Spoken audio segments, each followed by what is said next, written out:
Es la unidad 4 del curso Producción, Sujetos e Instituciones Científicas y Tecnológicas para el doctorado de la Universidad Nacional de Hurlingham.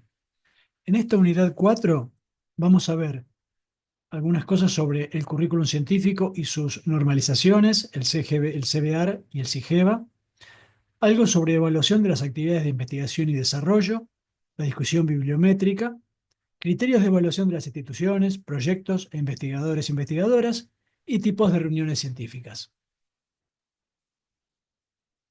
Empezamos entonces sobre el currículum científico y sus normalizaciones, el CBR y el CIGEBA. El CBR es el Registro Unificado y Normalizado Nacional de los Datos Curriculares, CBES, del personal científico y tecnológico argentino. Es algo que está como obligación de ser realizado por el Estado Nacional a cargo del ex Ministerio de Ciencia en el marco de la Ley Nacional de Ciencia y Tecnología.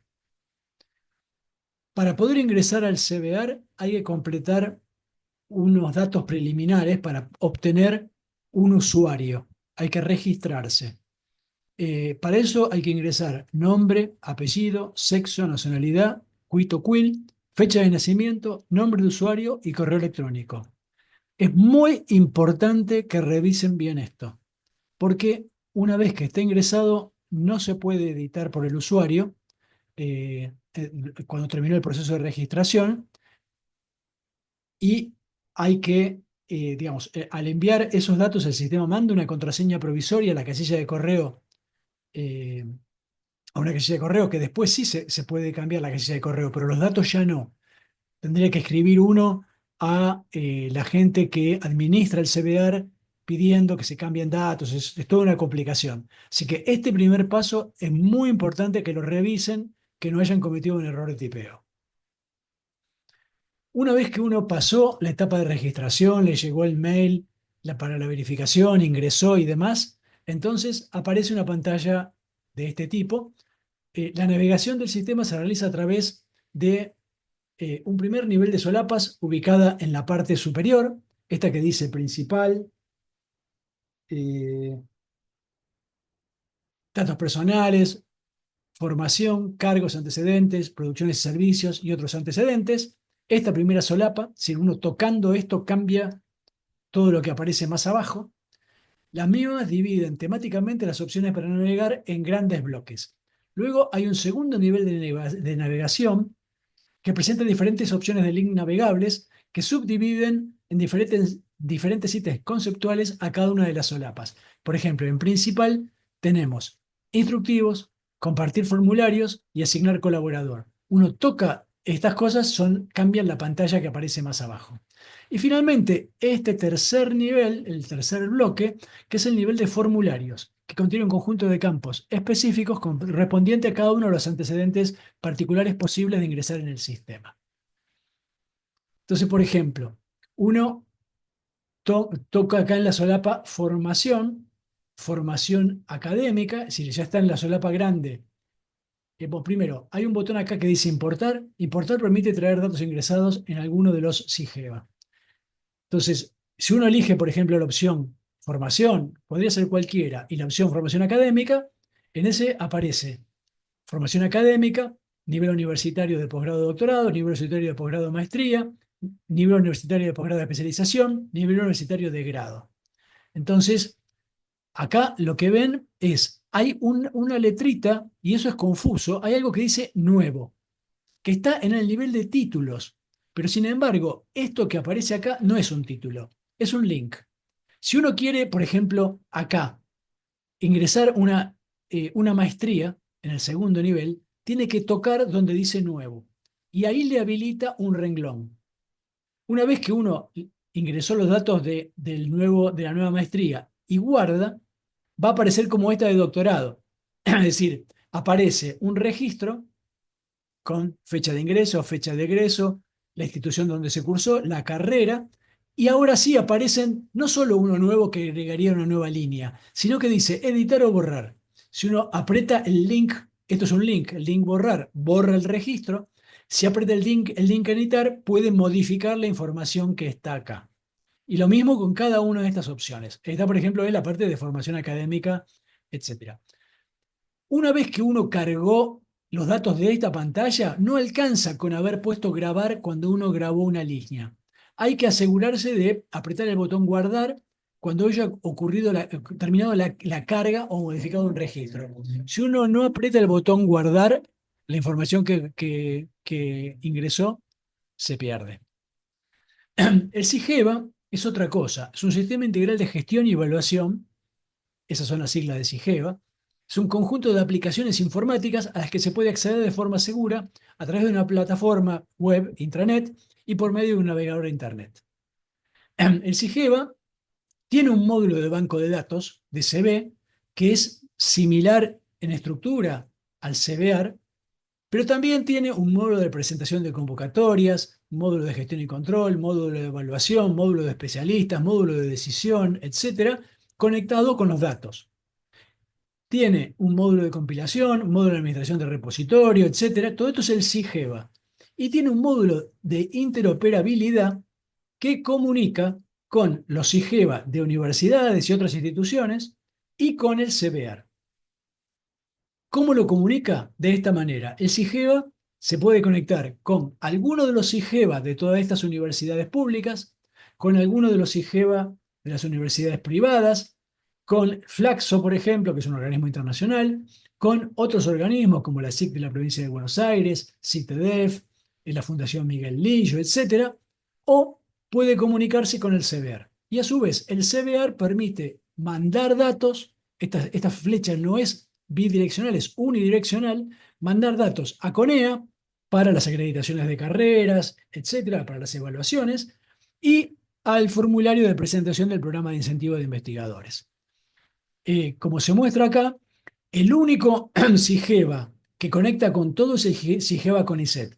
Entonces, si uno tiene datos cargados en el SIGEVA de la Universidad Nacional de Hurlingham, que está acá, y quiere pasarlos al CBER, tiene que generarse un usuario en el SIGEVA CONICET, migrar los datos del SIGEVA UNAUR al SIGEVA de CONICET y de ahí migrarlos al CBER. Y lo mismo, si tienen el CBER cargado y los quiere llevar al SIGEVA UNAUR, tiene que pasar los datos, actualizarlos en el SIGEVA CONICET y después al SIGEVA UNAUR. Y por supuesto, también podría llevarlo del CBER a través del SIGEVA a una privada, además de la UNAUR o a otra universidad al mismo tiempo. Es decir, la conexión es con todas las que uno tenga usuario. Lo que es imprescindible para poder migrar es tener usuario sí o sí en el SIGEVA CONICET, aunque uno no sea miembro de la carrera de personal de apoyo o de investigador del CONICET. Bueno, sobre evaluación de las actividades de investigación y desarrollo. Se evalúan distintos tipos de producción. Por ejemplo, proyectos de investigación que pueden resultar en presentaciones a congreso o publicaciones, proyectos tecnológicos que pueden generar transferencias, servicios de alto nivel o patentes, proyectos de desarrollo tecnológico y social que se llaman PDTS, por la sigla, son proyectos, en realidad ahora están medio parados, abandonados, pero fue una iniciativa muy interesante de los años 2012, 2015, porque vino a resolver un tema que es aquellas personas que se dedican a resolver problemas que no necesariamente terminan en un paper, pero que resuelven un problema concreto de una comunidad, de un municipio, de una empresa pública o privada, de una entidad de beneficencia, etcétera. Bueno, ¿cómo se hace para, digamos, es posible que esa actividad sea reconocida como un tipo de producción? Bueno, eso fue el agujero que intentó llenar los PDTS. La idea era que uno tenía que llenar un formulario donde tenía que haber un demandante y un adoptante. Es decir, alguien que dijera, nosotros consideramos que resolver este problema es relevante y vamos a poner recursos, y alguien que diga, si esto se resuelve, a mí me resuelve un problema. El adoptante y el demandante pueden ser la misma persona o la misma entidad, pero no necesariamente. Digamos, la gracia es que los proyectos de desarrollo tecnológico y social son evaluados o iban a ser evaluados al final del proyecto en función de la opinión del demandante y del adoptante. Es decir, si el adoptante y el demandante decían que efectivamente el problema que se había planteado había sido resuelto, entonces la evaluación de los participantes era considerada positiva y iba a ser tenido en cuenta como parte de la producción en función de qué tiempo de su hora laboral le hubieran dedicado a ese proyecto, ¿no? Eh, y hay un banco nacional de PDTS donde uno manda su PDTS y si el PDTS es evaluado e incorporado al Banco Nacional, uno puede solicitar después la evaluación con criterios PDTS. Bueno, la otro tipo de producción que es evaluado es la formación de recursos humanos, es decir, la dirección de tesistas, de maestría, de doctorado, y la comunicación de la ciencia, que es un área que justamente por el impacto social que tiene, tanto a nivel de colegios como a nivel de la sociedad toda, es algo que cada vez se tiene más en cuenta como una actividad positiva de que el investigador y la investigadora le dediquen tiempo. Bueno, ahora hablemos un poco del índice de citas o el Citation Index. ¿Qué es eso? Un índice de citas es una especie de índice bibliográfico, un índice de citas entre publicaciones que permite al usuario establecer fácilmente qué documentos posteriores citan qué documentos anteriores. Existe desde hace siglos, por ejemplo en textos religiosos, pero en 1964 Eugene Garfield creó el Science Citation Index, como vimos en la unidad pasada. Luego, The Science Citation Index Expanded lo hizo en el marco del Instituto for Science Information, el ISI, un servicio de publicaciones académicas que había creado Garfield en 1956.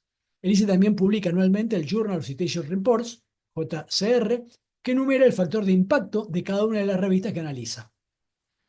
Es decir, lo que se evalúa es un artículo que uno publicó, cuán citado fue, y por otro lado, cuántas citas reciben las revistas para hacer un ranking de revistas.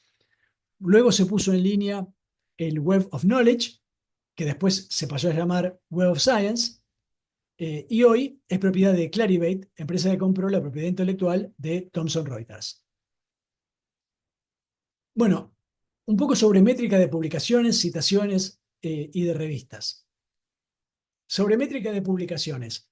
La métrica de publicaciones es una medida de la productividad académica. Es el recuento de la cantidad de productos académicos de autores académicos y otras métricas derivadas de ese recuento. La métrica de citas cuantifica el uso de publicaciones académicas de los académicos que las citan, como el recuento del número de citas y otras métricas derivadas de ese recuento. Es decir, de alguna manera, la importancia que tuvo un trabajo se pondera teniendo en cuenta cuántas veces fue mencionado en otros trabajos ese trabajo. Tanto las publicaciones como las métricas de citas brindan una indicación de la influencia académica, dado que cuentan las publicaciones académicas y la cita de las publicaciones académicas. Las métricas de publicaciones y citas se utilizan mejor en combinación. Por ejemplo, el recuento de citas y las citas por trabajo son complementarias del impacto de citas ponderado por campo. Recuento de citas y citas por trabajo son métricas simples que indican la magnitud de la cantidad de citas recibidas y ofrecen transparencia en los datos subyacentes cuando se usan en métricas derivadas de citas. El impacto de citas ponderado por campo es útil para comparar entidades independientemente de las diferencias en el número de publicaciones, el perfil disciplinario, la antigüedad y el tipo de publicación. Fuentes donde se encuentra la producción de investigación. Bueno, está el SciVal, que tiene, este es el, el URL, que es de Elsevier. Scopus es otra característica, Web of Science, y el Google Scholar, que seguramente la mayoría lo conocerá, eh, que si uno tiene una cuenta del Google, empieza a generar producciones científicas y se empiezan a acumular en Google Scholar. Hay redes sociales de investigadores, ResearchGate y academia.edu. Existe el índice H. El índice H mide simultáneamente la productividad y la influencia académica al proporcionar un valor único como una relación entre el número de publicaciones y el número de citas. ¿Cómo lo hace? Se define muy fácil. Si un autor tiene 10 publicaciones con 10 citas o más, el índice H es 10. Si uno tiene, no sé, 50 publicaciones, se empieza a mirar, bueno, las ordena del mayor número de citas para abajo. Cuando el número de citas que recibió la publicación es inferior al orden de la publicación, contando 1, 2, 3 para abajo, el número anterior, ese es el H. El comportamiento de las citas varía entre las disciplinas. Como el índice H es una que no está normalizada por el campo de conocimiento, solo tiene sentido para comparaciones en disciplinas similares. Si se usa el índice H, hay que tener presente que solo adquiere sentido una vez que un investigador tiene un número razonable de publicaciones y citas. Nunca puede ser superior al número de publicaciones. Si el autor tiene una publicación y la publicación tiene 100 citas, el índice H del autor seguirá siendo 1. Esto es importante porque uno está muchas veces acostumbrado a mirar currículos normales, pero supongamos que una persona tuvo una buena idea en la vida y eso fue un premio Nobel, y tiene una publicación. Bueno, ¿cuánto vale esa publicación que es un premio Nobel? O que resolvió un problema crucial de la humanidad. Es muy difícil de medir con una misma vara excepcionalidades que la enorme mayoría de nosotros, digamos. Bueno, tampoco, nunca puede ser superior al número de citas recibidas por el artículo más citado, independientemente de la cantidad de producción. Si un autor tiene 20 publicaciones y cada publicación solo tiene una cita, el índice H seguirá siendo 1. ¿Aumenta con el tiempo o permanece igual? No puede bajar. Es decir, eso también es un tema porque de alguna manera es un índice acumulativo que no mide la productividad actual de las personas, es decir, cuánto hoy la persona está activa, sino que mide la integral de lo que uno hizo a lo largo del tiempo. Las variaciones del índice H destinadas a abordar las limitaciones del índice H son el índice G y el índice M. El índice G otorga una ponderación adicional a las publicaciones más citadas. El índice G siempre es igual o mayor que el índice H. Y el índice M muestra el índice H por año desde la primera publicación. El índice M es útil para comparar investigadores dentro de un campo con carreras muy diferentes. Bueno, luego hablemos un poco de métricas de revistas. Las métricas de clasificación de revistas deben usarse con precaución. Se calculan como un número promedio de citas recibidas por todos los artículos de una revista durante los últimos 2 a 5 años, lo que proporciona un indicador, una indicación del rendimiento de citas de una revista durante ese periodo de tiempo. Como cálculo promedio, es poco probable que la métrica de una revista proporcione una indicación precisa del rendimiento de citas de artículos individuales. Por ejemplo, extremos. Dos ejemplos extremos. Un artículo puede estar publicado en una revista con un rango muy alto, pero no haber recibido ninguna citación. Incluso las revistas más prestigiosas del mundo contienen publicaciones que nunca han sido citadas. Un artículo puede ser muy influyente, haber recibido muchas citas, pero no estar publicado en una revista de alto rango. Algunas revistas que no tienen métricas de alto ranking todavía contienen publicaciones muy citadas. Cuando se utilizan métricas de revistas, también es esencial que se tengan en cuenta las diferencias disciplinarias. Hay dos factores principales a considerar. El número de revistas indexadas en una fuente de base de datos por disciplina y el comportamiento de las citas, y que el comportamiento de las citas varía entre disciplinas. Estos dos factores pueden representar una diferencia de un factor 3 entre las disciplinas STEM, es decir, ciencia, tecnología, ingeniería y medicina, y HAS, humanidades y ciencias sociales. Esto es un reflejo de las diferencias disciplinarias, no del rendimiento académico. Bueno, publicaciones en percentiles superiores de revistas. Las publicaciones en revistas de los percentiles superiores indican el grado en que las publicaciones de una entidad, institución, grupo de investigadores o un investigador individual están presentes en las revistas más citadas en una fuente de base de datos. Digamos, en general se dividen, por ejemplo, en el quintil de revistas de mayor impacto, en el segundo quintil, tercer quintil. Eso lleva a una valoración de en qué grupo de quintiles está la revista que uno publicó y de alguna manera digamos, se asocia como un proxy, obviamente, la relevancia del trabajo que uno hizo por la relevancia que tiene la revista en función de cuántas citas tiene la revista en el último quinquenio, por ejemplo. Esta métrica calcula cuántas publicaciones, como recuento absoluto o porcentaje, se encuentran en el 1, 5, 10 o 25% superior de las revistas más citadas indexadas por la fuente de la base de datos. La opción porcentaje debe usarse cuando se comparan entidades de diferentes tamaños, para normalizar esta variable. Las publicaciones en revistas en los percentiles superiores se usa para mostrar la presencia de publicaciones en revistas que probablemente se perciban como prestigiosas según los datos de citas. Las revistas más citadas están definidas por las métricas de revistas SNP, impacto normalizado por fuente por artículo, o SJR, Shimago Journal Rank. Tanto SNP como SJR están normalizadas por el área de trabajo, lo que significa que estas métricas se pueden usar para comparar revistas en los percentiles superiores, independientemente de la disciplina. Sobre valoración de las publicaciones en revistas. Bueno, ahí está el impacto normalizado por fuente de artículo, el SNP, que es una evaluación normalizada por campo del impacto de una revista. Los puntajes SNP son la división entre el promedio de citas de una fuente y el potencial de citas. El potencial de citas se mide como el número de citas que se espera que reciba una revista para su campo temático. Esencialmente, cuanto más larga sea la lista de referencias de una publicación que cita, menor será el valor de una cita que se origine en esa publicación. El SNP, por lo tanto, permite la comparación directa entre campos de investigación con diferentes prácticas de publicaciones y citaciones. La fuente de datos utilizada para calcular las puntuaciones del SNP es la base de datos Scopus.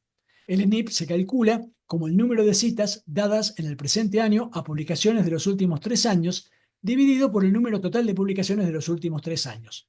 Una revista con un SNP de 1.0 tiene la mediana, no la media, del número de citas de las revistas de ese campo. SNP solo considera artículos revisados por pares, documentos de conferencia y revisiones. Ahora algo sobre clasificación de las revistas de Shimago, el SJR. Es una medida del prestigio de las revistas académicas. Las puntuaciones de SJR se calculan mediante el análisis como red de las citas recibidas por las revistas. La metodología tiene en cuenta el número de citas, así como la fuente de las citas, siendo las citas de revistas de alto prestigio más valiosas que las de revistas de menor prestigio. El valor de prestigio depende del campo, la calidad y la reputación de la revista, de las revistas fuente en las que se publique el artículo que cita. Al incorporar el comportamiento de las citas en diferentes disciplinas, SJR se puede utilizar para hacer comparaciones entre revistas de diferentes disciplinas. El efecto de SJR es aplanar las diferencias entre campos, es decir, las citas en campos de alta cita, por ejemplo neurociencia o farmacología, valen menos que una cita en campos de baja cita, como matemáticas o humanidades. SJR solo considera artículos revisados por pares, revisiones y documentos de conferencia. Shimago utiliza la base de datos Scopus y el esquema de clasificación de revistas para clasificar las revistas por cuartiles en todas las áreas temáticas. El cálculo de SJR es un proceso iterativo que distribuye valores de prestigio entre las revistas hasta que se alcanza una solución de estado estacionario similar a la metodología utilizada por Google PageRank. El valor promedio de SJR para todas las revistas de Scopus es 1. Y acá, por ejemplo, vemos el ranking de revistas de educación, que la revista, estas todas son revistas del cuartil 1, el cuartil 1 está en verde, después el cuartil 2 en amarillo, el 3 en naranja y el 4 en rojo. Entonces la revista con mayor SJR es la Review of Educational Research, que es de Estados Unidos. La segunda es Internet and Higher Education, que es de Inglaterra. La tercera es Computers and Education, que es de Inglaterra, etcétera, etcétera. El factor de impacto o índice de impacto de una revista cada año es calculado por el Instituto para la Información Científica, el ISI, para aquellas publicaciones a las que se da seguimiento, a las cuales son publicadas en un informe de cita llamado Journal of Citation Reports. Entonces, por ejemplo, el factor de impacto del año 2022 es calculado como las citas del año 2022 dividido las publicaciones del año 2021 más las publicaciones del año 2020. Es decir, se asume que las citas de un año van a estar más que nada referidas a las publicaciones de los 2 años anteriores en esa revista. Entonces, se agarran todas las cosas que se publicaron en los últimos 2 años y se ve al tercer año cuántas citas hubo. Y eso da el factor de impacto. Como métrica a nivel de revista se utiliza con frecuencia como indicador de la importancia relativa de una revista dentro de su campo. Las revistas con valores de factor de impacto más alto reciben el estatus de ser más importantes o tienen más prestigio en sus respectivos campos que aquellas con valores más bajos. El factor de impacto no está normalizado por campo. lo que significa que no tienen en cuenta las variaciones en el comportamiento de las citas en diferentes disciplinas. Bueno, y finalmente hablemos un poco de el tipo de reuniones científicas. Este es el link tomado como base de información.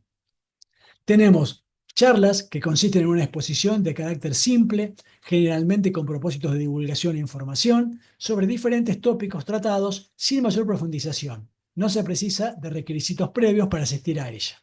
Una conferencia es una exposición sobre un tema doctrinal o específico que reviste grados de complejidad y profundidad. Está dirigido a un editorio que posee conocimientos previos sobre el tema y su objeto es la difusión cultural en áreas determinadas o la profundización en temas especializados. Una disertación es una exposición metódica de carácter académico a un trabajo de investigación realizado por el expositor que lleva implícita la defensa de una tesis o la refutación de otra. Está dirigido a un público de pares. Un cursillo es una breve serie de charlas o conferencias enmarcadas en una temática central, cuyos contenidos pueden ser independientes los unos de los otros o bien estructurarse en forma secuencial. Un curso es un conjunto de sesiones pedagógicas destinadas a desarrollar varios temas sobre una materia específica durante un periodo determinado, que se estructura en torno a objetivos de enseñanza-aprendizaje definidos o implícitos. Para su realización se puede utilizar materiales de apoyo, incluir instancias de evaluación y exigir un mínimo de asistencia. El curso tiene como propósito ampliar la formación general, profesional o académica del público al cual está dirigido, por lo tanto puede tener diversos niveles de profundidad o complejidad. Tenemos también un taller o workshop, que es una actividad práctica realizada en conjunto por un grupo de personas con experiencia profesional en la materia, orientadas por especialistas competentes. Su propósito es estudiar o buscar soluciones a problemas concretos del área respectiva y posibilitar el intercambio de experiencias mediante el trabajo en pequeños grupos. Un seminario es una actividad académica de carácter teórico que se realiza a través de sesiones de trabajo colectivo de un grupo de especialistas para estudiar, analizar o enriquecer un tema previamente determinado. Está programado y dirigido por un académico experto en la materia, tiene un mínimo de sesiones y concluye con la elaboración de un informe final expuesto por un relator. Un coloquio es una reunión de especialistas en la cual no hay público ni expositor central. Todos los asistentes tienen idéntico derecho a participar en un trabajo común sobre un tema de su interés. Una mesa redonda es una reunión en la cual un grupo pequeño de personas versadas en un tema, generalmente polémico, participa en igualdad de condiciones y bajo la dirección de un moderador, exponiendo su punto de vista en un público heterogéneo. Su propósito es dar a conocer diversos enfoques sobre el mismo problema. Un encuentro es una reunión formal de especialistas en la cual uno o más expositores abordan temas inherentes a su área con el propósito de conocer e intercambiar trabajos y experiencias realizados en sus respectivos campos disciplinarios. Un panel es una modalidad de presentación de un tema ante una audiencia por un equipo de diversos especialistas, quienes lo abordan desde diferentes ángulos con el fin de proporcionar amplia información sobre él. Una vez expuesto el tema, el público participa formulando preguntas, presentando ideas o experiencias que aclaren puntos de vista sin que se produzca debate. Un foro es una reunión en la que uno o más especialistas exponen ante un público heterogéneo un tema previamente determinado, generalmente controvertido, seguido de una discusión en la cual participa el público asistente. Un simposio consiste en reunir a un grupo de especialistas o expertos en un tema, los cuales exponen al auditorio sus ideas o conocimientos en forma sucesiva, conformando así un panorama lo más completo posible del tema en cuestión. Es una técnica formal en que los especialistas se exponen individualmente y en forma sucesiva durante 15 a 20 minutos. Lo importante es que cada expositor trate un aspecto particular del tema, de tal manera que al terminar este quede desarrollado integralmente y con la mayor profundidad posible. En el simposio se obtiene información autorizada y ordenada sobre los diversos aspectos de un mismo tema, puesto que los expositores no defienden posiciones, sino que suman información al aportar conocimiento propio de su especialidad. Un congreso es un conjunto de sesiones de trabajo sobre una temática determinada que se realiza durante un periodo relativamente prolongado y al cual concurren especialistas invitados en calidad de exponentes u observadores. Tiene como propósito presentar tesis, investigaciones o experiencias inéditas para someterlas al juicio crítico de los participantes, a fin de unificar criterios en relación con la temática central. Los trabajos presentados son seleccionados previamente por comisiones especiales designadas para ello por los organizadores del evento. El Congreso está estructurado sobre la base de trabajos de comisiones y reuniones plenarias, en las que se analizan las ponencias presentadas y las conclusiones elaboradas por las comisiones. Culmina con una sesión en la que se exponen y someten a aprobación las conclusiones a las que se llegaron las distintas comisiones de trabajo. Un comité especialmente designado redacta las conclusiones del Congreso, las que son publicadas posteriormente. Un ciclo es una serie de actividades de extensión, charlas, conferencias, conciertos, cuyos contenidos obedecen una temática central que se desarrolla también en forma periódica. Una jornada es un periodo durante el cual se desarrolla una serie de actividades de extensión centradas en un área disciplinaria, cuyo propósito es difundir y actualizar los conocimientos de un grupo de personas con intereses afines. Y una feria es un evento social, económico y cultural que se lleva a cabo en una sede y que llega a abarcar generalmente un tema o propósito común. Bueno, esto sería el final. Espero que hayan sido útil y gracias por la atención.